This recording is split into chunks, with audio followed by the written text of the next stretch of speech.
you, Lord.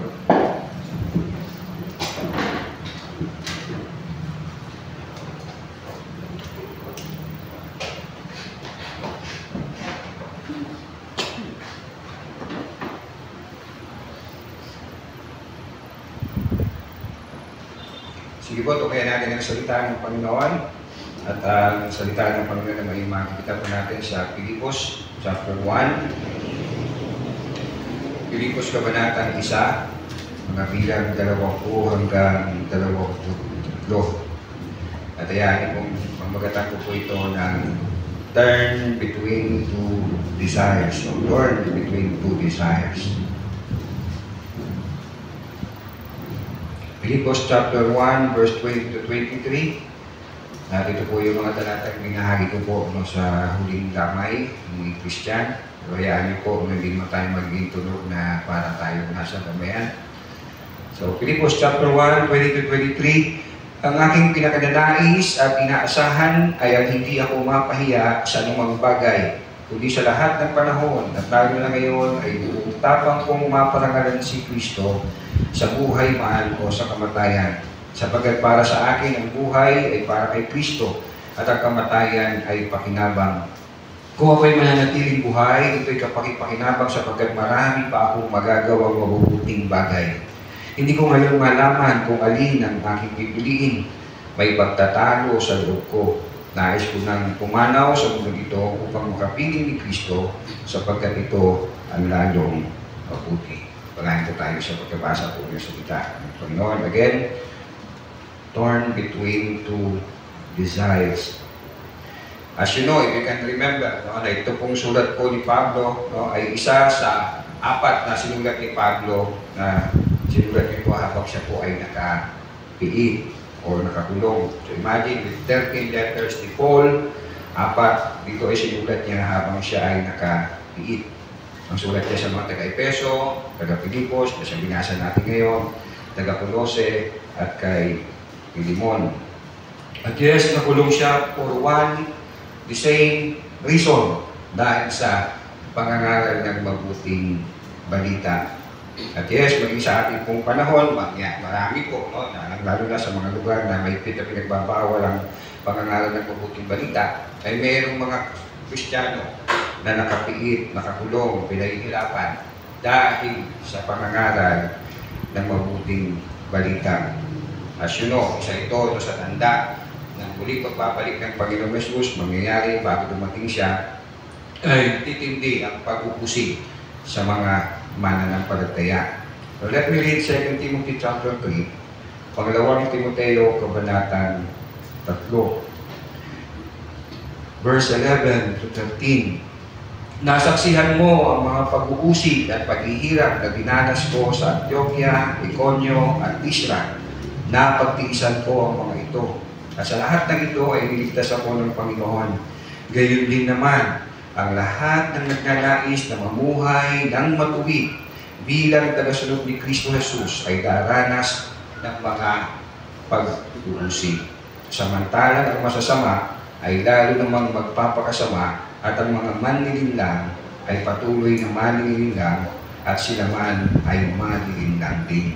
So imagine, sinasabi ito ni Pablo kay Timoteo. Sinasabi si Timoteo this time daw ay in his early 20s. 21, 22, 23. So junior pastor, sabihin na natin. Pero yung mga words niya ganito, maaari sa aking pandinig, parang hindi naman ito nakaka-encourage. Parang naman ito nananakot kay si Pablo na nanakot kay Timoteo. Timoteo, naalala mo mga pinagdaan akong pag-uusig. At talagang ganon, ang lahat ng mananampalataya ay daranas ng pag-uusig. And again, this may sounds like parang hindi encouraging. Especially sa panahon ngayon na mga Kristiyano ay tila mga balatsibuyas, tila mga nabubuhay na lang doon sa comfort zone. At yes, maling isipin po na ang lahat lamang na maaaring maranasan nating Kristiyano, kahit buong tapat tayo sumusunod sa Diyos, ay tagumpay na. Blessings na. Remember nung last Sunday with Paul's effort, Ano nga pala niya? Ilan lamang ang sumampalataya at tinuya pa siya. Now, let's focus the text natin and see, through these verses, makita natin ano ang Christian living. Ano nga ba ang buhay Kristiyano? Paano nga ba nabubuhay bilang Kristiyano? Kasi again, sa ating pong panahon, tila ang pagiging Kristiyano ay, nagpe-pray bago kumain. Nasa Jollibee, McDonald's. Diba ganun tayo pag sa labas lalo, pag nakita tayo nagpe-pray, Christian yan. Tingin natin, Kristiyano, kasi, nagpe-pray ng Christian so. Nagpe-pray siya, siguro Christian yan. Yung t-shirt niya. Printed ng Bible verse. Christian yan. Napakahaba ng pasensya. Talagang welcome sa lahat. Tinotolerate ang lahat ng bagay. Nagsisiba tuwing Sunday. Christian yan. Because doing all this. Yes, nabanggit mo natin all practices of a Christian. Pero hindi po nakakahulugan na Christian talaga. At yes, tila ang mga Kristiyano ngayon, again, umiikot lamang sa comfort zone ng buhay Kristiyano. Sama ako dyan kung may merienda ba yan.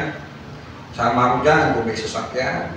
Sama ako dyan kung maganda panahon. And etc.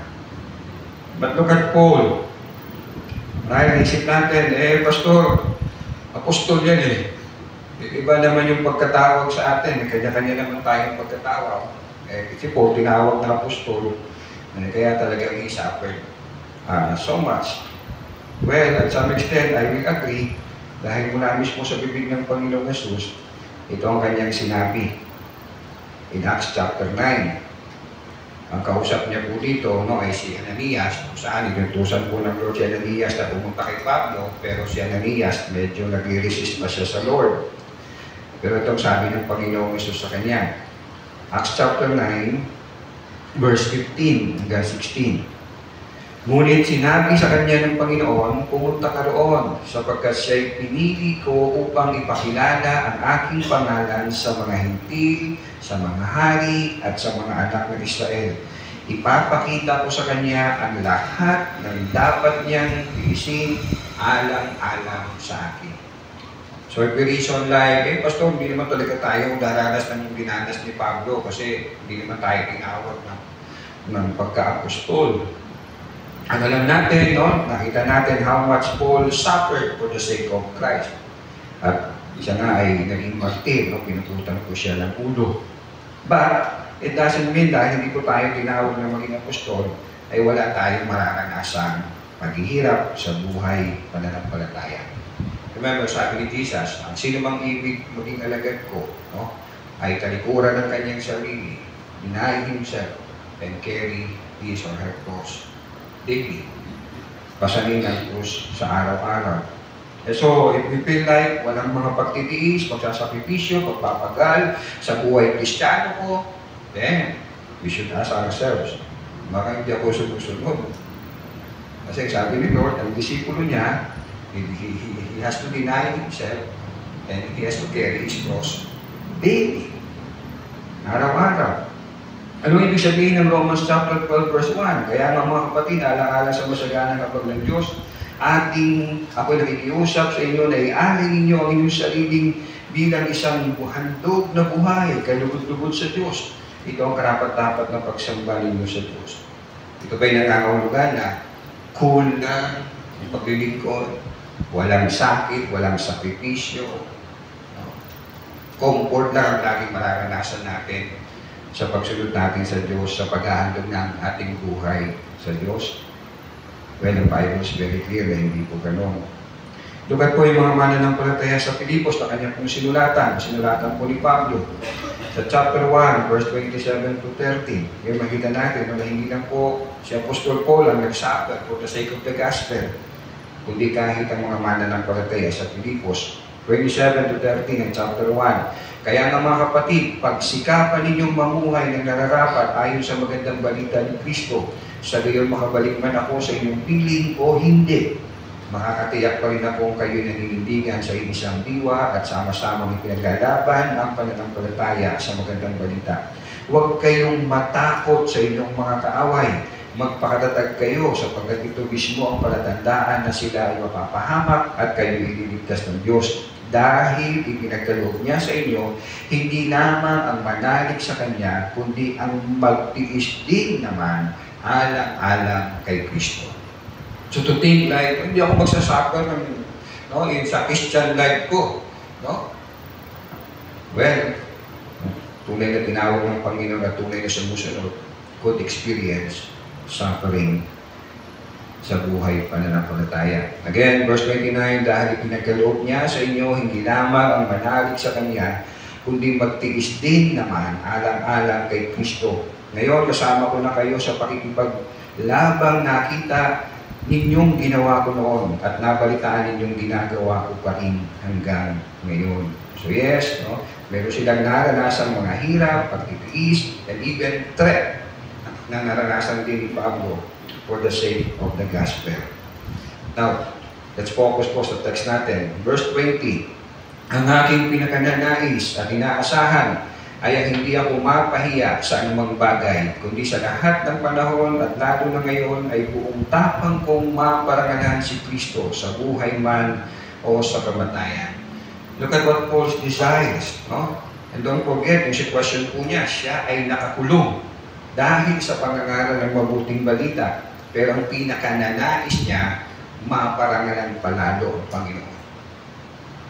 Hindi, Lord, mga pinakananais ko, makalaya ako dito para makapagpatuloy ako sa paggawa ng kalooban ng Panginoon, makapagpangaral ako ng mabuting balita. Kundi sabi niya, no, kahit sa aking pagkakakulong, lalo sana pag maparangalan ko ang Panginoon.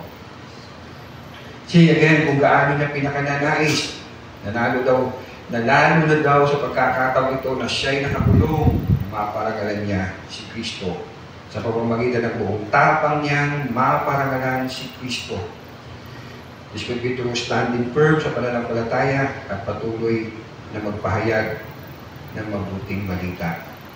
At yes, isa po sa makikita natin kay Paul, very consistent sa kanyang buhay, ang ipangaral ng mabuting balita.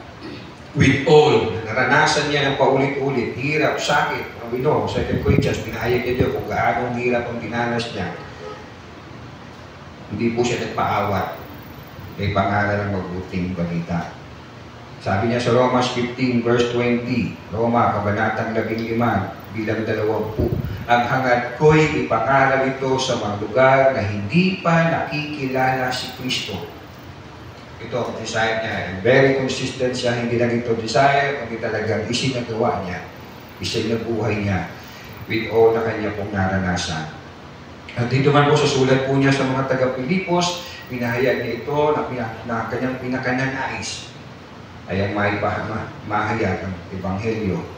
Chapter 1, verse 12 and 13. Mga kapatid, nais kong malaman ninyo na ang mga nangyari sa akin ay nakatulong ng malaki sa kalalaganap ng magandang balita. Nalaman ng mga bantay sa palasyo at ng iba pang naririto na ako'y nabilanggo dahil sa pagsunod ko kay Kristo.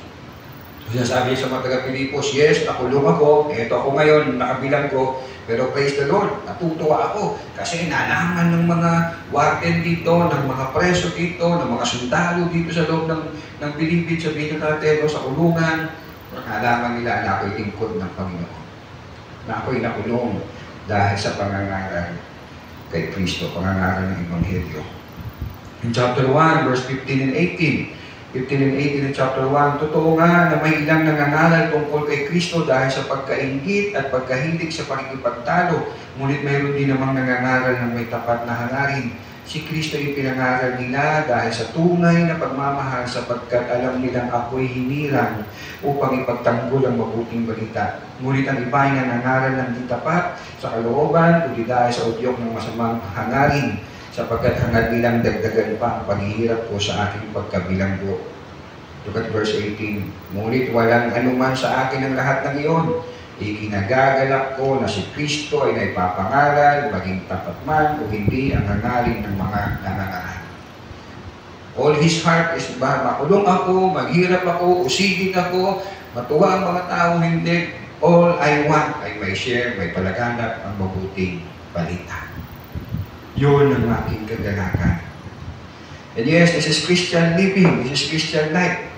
Ang magpalaganap ng salita ng Diyos, ng Ebanghelyo. And yes, sa sulat po ni Pablo sa mga taga-Pilipos, makita natin mga mananampalataya sa Pilipos, working bold sa pagpapalaganap ng Ebanghelyo. Kung magitan ng pananalangin, pagbibigay, patotoo, o witnessing, o pamumuhay nila na naayon sa kalooban ng Diyos. Let me read, chapter 1, verse 3 to 5. Nagpapasalamat ako sa aking Diyos tuwing naaalala ko kayo. Ako'y nagagalak tuwing ako'y nananalangin para sa inyong lahat dahil sa inyong pakikiisa sa pagpapalaganap ng mabuting balita tungkol kay Kristo. Mula nang ito'y inyong tanggapin hanggang sa kasalukuyan. So what was Paul saying? No?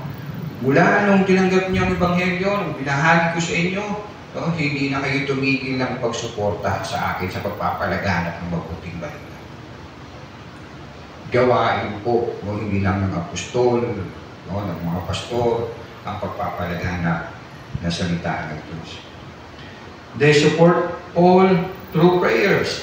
Chapter 1, verse 19. Ang isa ko pang ikinagagalak ay ang pag-asa na ako'y makakalaya sa pamamagitan ng inyong pananalangin at sa tulong ng Espiritu ni Jesucristo.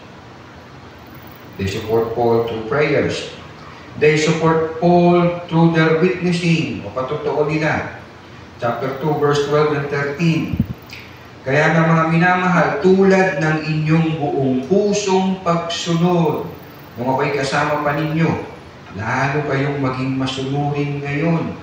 Ngayong ako'y malayo sa inyo.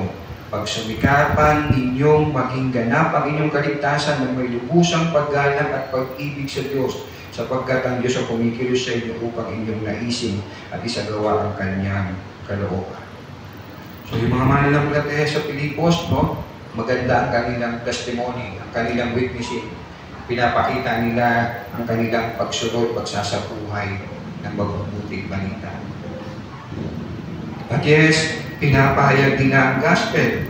Chapter 2, verse 14 and 16. Chapter 2, 14 and 16.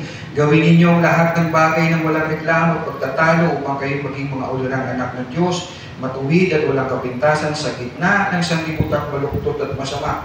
Sa gayon magsilbi kayong mga ilaw sa kanila tulad ng mga bituin na nagniningning sa kalangitan. Again, their testimony, their witnessing. Habang ipinapahayag, verse 16, habang ipinapahayag ninyo ang salitang nagbibigay buhay. So hindi lang maganda yung testimony nila through obedience, no, pagpapakita sa mga tao na sila ay sumusunod sa salita ng Diyos, na sila ay mga alagad ng Panginoon, they share the gospel. Isinishare nila ang salita ng Diyos. At yes, they support Paul financially. Chapter 4, verse 10 to 11. Labis akong nagagalak, chapter 4, verse 10 to 11. Labis akong nagagalak sa Panginoon sapagkat pagkaraan ng mahabang panahon, minsan pang ipinamalas ninyo ang inyong pagmamalasakit sa akin. Alam kong hindi ninyo ako nalimutan. Wala nga lamang kayong pagkakataong ipamalas ito. Hindi ko sinasabi ito dahil sa kayo'y pinaghahanapan ko ng tulong, natutunan ko ng masihan, maging anuman ang aking kalagayan. Talad po ako sa verse 14, gayon man ikinagagalak ko ang inyong pagdamay sa aking mga paghihirap.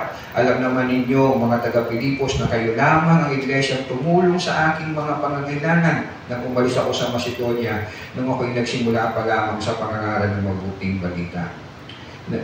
We can clearly see, no, na hindi lang si Pablo po ang buwis buhay, ang nagsakripisyo, ang nangaral, humayo para ipangaral ng mabuting balita. Ang mga mananampalataya sa Pilipos were there, supporting the Paul through prayer, financial, pagpapatotoo, pangangaral, pananalangin, para sa pagpapalaganap ng mabuting balita. Verse 21 ng ating text. No, common po na kinokot ito sa mga libing, no, sa mga Korean, sa mga patay. sapagkat para sa akin ang buhay, sapagkat para sa akin ang buhay ay para kay Kristo at ang kamatayan ay pakinabang. To live is Christ and to die is gain. Question: kung namatayin ka kagabi at babalikan mo, no, ang, let's say, no, since the day, since last night you died, for 1 month, babalikan mo ang isang buwang nakaraan mula nang ikaw ay namatay, makikita mo ba't masasabing mo naparangalan mo ang Diyos sa iyong buhay? Sa buhay na ito. Naparangalan po si Kristo. Kasi for Paul, sa mabuhay o sa mamatay, I want to glorify God. To honor God. Again, masasabi mo bang nabuhay ka para kay Kristo? Kung kagabi, kinuha ka na nito. Kaya sa Christian living, ang pamumuhay niya sa buhay na ito ay para kay Kristo. May kaugnayan sa buhay na darating, buhay sa langit. Ang Bible, we are called, ang mga believer, tinawag na citizen of heaven. Na by the way, siya pong tema natin sa buwan ng April, citizen of heaven. In Philippians chapter 3, verse 20, Philippians kabanatang 3, bilang 20. Subalit sa kabilang dako, tayo ay mga mamamayan ng langit. Mula ro hinihintay natin may pananabik ang Panginoong Kristo, ang ating tagapagligtas. Do you see yourself as citizen of heaven? Paano nabubuhay ang isang citizen of heaven? Ang sagot, nasa previous verse, ang binasa natin ay verse 20. Ang sagot ay verse 19. Kapahamakan ang kahihinatnan nila sapagkat ang dinodiyos nila, ang unbeliever, ang dinodiyos nila ay ang hilig ng kanilang katawan. Ikinararangal nila ang mga bagay na dapat sana nilang ikahiya at wala silang iniisip kundi ang mga bagay na may kinalaman sa mundong ito. Yan ang buhay ng hindi mga tagalangit. Ang opposite, ng isang tunay na nabubuhay o mamamayan ng langit, nabubuhay siya sa buhay na ito na parang nasa langit. Ang kalooban ng Diyos ang kanyang isinasabuhay. At si Paul, tunay na siya ay mamamayan ng langit na nabubuhay sa mundong ito as citizen of heaven. Sabi niya sa verse 22, kung ako'y mananatiling buhay, ito'y kapakipakinabang sapagkat marami pa akong magagawang mabubuting bagay. Hindi ko ngayon malaman kung alin ang aking pipiliin. So how to live as a citizen of heaven? Gumagawa ng mabuti. Ang ginagawa ay kalooban ng Diyos. How is to live as a citizen of heaven? He desires most or best is to live as it is in heaven. Yan ang turo sa panalangin, di ba? Mangyari yung kalooban dito sa lupa, gaya na sa langit. Panalangin yan ng mga tagalangit. May hear you, amen? Panalangin yan ng mga anak ng Diyos. Panalangin yan ng mga mananampalataya. At si Paul, sabi po niya sa verse 23, may pagtatalo sa loob ko. Nais ko nang pumanaw sa mundong ito upang makapiling ni Kristo sapagkat ito ang lalong mabuti. Let me end. Paul was torn between two desires. But yes, sa buhay na ito, o sa langit, the same ang kanyang nais. Maparangalan ng Diyos. Now, he didn't say, okay Lord, pagdating ko na dyan sa langit, dyan na kita parangalan. Dyan na kita paglilingkuran. Dyan na kita all out, ibibigay ko ang aking buhay. No. Lord, tagalangit ako, habang ako'y nasa mundong ito, wala akong gagawin na naisip, maparangalan ka. Gumawa ng maraming kabutihan upang ikaw ay maparangalan. Ang tunay na Christian ay tagalangit at ang tunay na tagalangit ay nabubuhay ayon sa kalooban ng Diyos. Sa buhay na ito at sa buhay na darating. Tayo po'y manalangin. Panginoon, maraming pong salamat. Salamat, Lord, for reminding us through your words. At lagi mo naman talagang pinapaalala sa amin kung paano kami dapat umuhay bilang mga tagalangit, bilang mga mananampalataya. Opo, Lord, batid namin, we will never be perfect. At kayo yung mga po, O Diyos, na nagsabi niyan, kaya nga ikaw ay may utos sa amin. Kapag kami nagkakasala, kami ay magsisi, lumapit sa iyo, tanggapin na may pananampalataya, ang pagpapatawad, ang pagpatuloy sa paggawa ng iyong kalooban. Dahil kami nga ay mga tagalangit, kami ay mga anak mo, Panginoon. At po, Lord, wala kayong ibang nais, Panginoon, hindi lamang sa langit, Panginoon, na ikaw ay sambahin namin, kundi maging dito sa lupa, Panginoon. And Lord, tulungan niyo kami na sa lahat ng panahon, sa lahat ng pagkakataon, hindi lamang tuwing kami nagkakatipon, sa sulok sa apat na sulok ng simbahan nito, kundi wherever we are, Lord, ay mabuhay kami na nagpaparangal sa iyo sa pamamagitan ng aming mga salita, sa aming mga gawa, kami man ay nasa trabaho, kami man ay nasa kapitbahay, kami man, Panginoon, ay naghahanap buhay, kami may nag-aaral, ano man ang aming pong ginagawa, Panginoon, gaya na sinabi mo sa iyong salita, ikaw ay aming maparangalan, ikaw ay mapapulihan. Dahil po, Panginoon, dahil kami ay mga tagalangit, sinabi mo sa iyong salita na hindi kami naligtas dahil sa puputing gawa, kundi sa pamamagitan ng pananampalataya sa Panginoong Jesucristo, at ang pananampalataya nito ay hindi buwan sa amin, kundi sa inyo. At ang pinakalayunin, Panginoon, ay hindi lang kami maligtas upang kami maging nagagawa ng mabuti, ay nihanda niyo pa ng una pa man, Panginoon. Dahil kami nga, Panginoon, ay mga tagalangit. Salamat po na marami. Kayo pong magpala sa mga salitang ito sa puso ng bawat isa po sa amin. As we ask and pray in Jesus' name. Amen.